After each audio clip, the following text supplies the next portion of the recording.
You had a big part, not just in landing on the moon, but in landing Apollo on the moon. What kind of achievement is this, landing on a comet? Well, a comet is much smaller. It's more like the moons of Mars, which are small.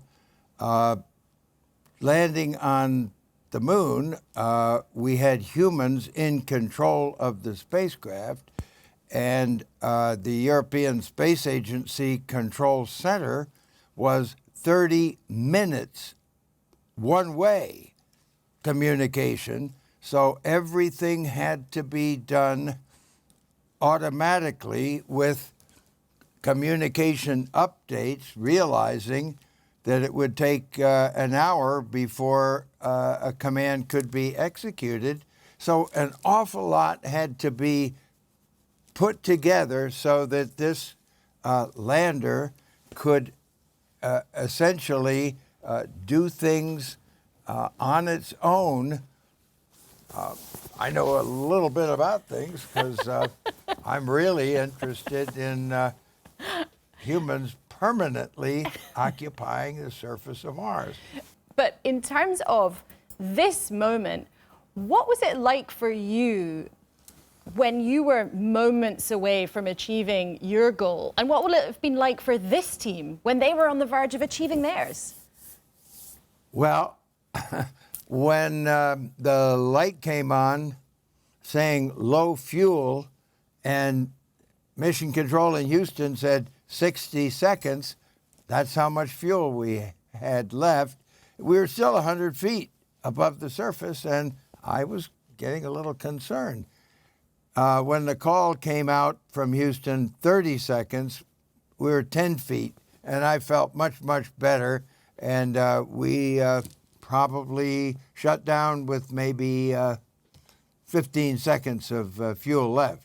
This exercise has been about machines, not man. NASA have told us tonight they think they could put somebody in the vicinity of Mars by 2035. Is that good enough for you?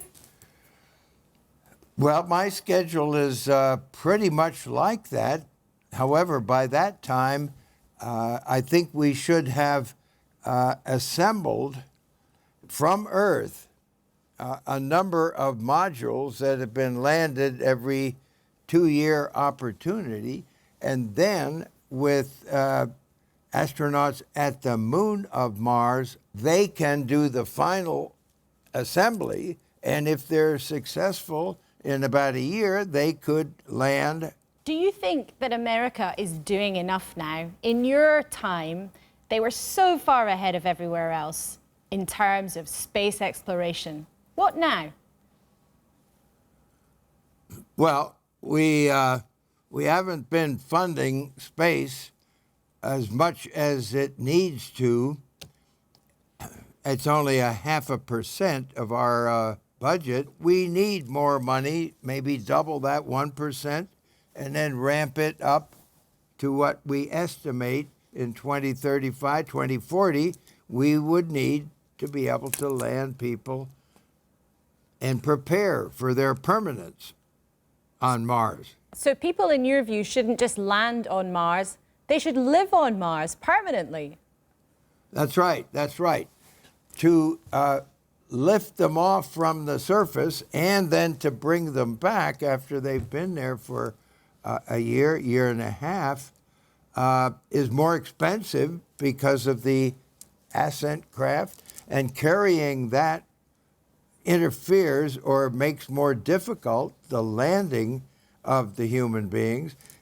It's more expensive, it takes more time, and the cost per person on the surface of Mars is much higher if we bring them back and then send other people. The purpose is to build up a permanent colony. Mr. Aldrin, thank you very much indeed. Thank you. Thank you very much.